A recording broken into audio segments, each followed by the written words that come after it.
two-step on all the piano black. Oh yeah. This is extremely hard to do.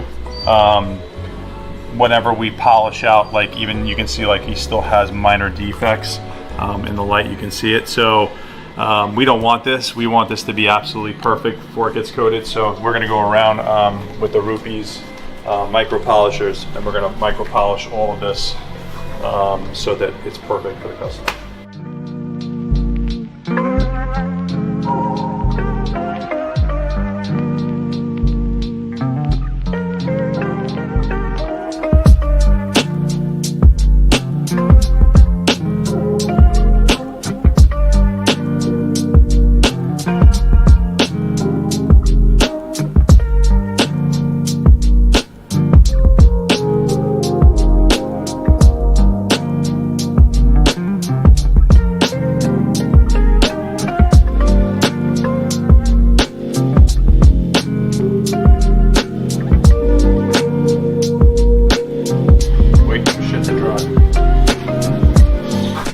Coat on now.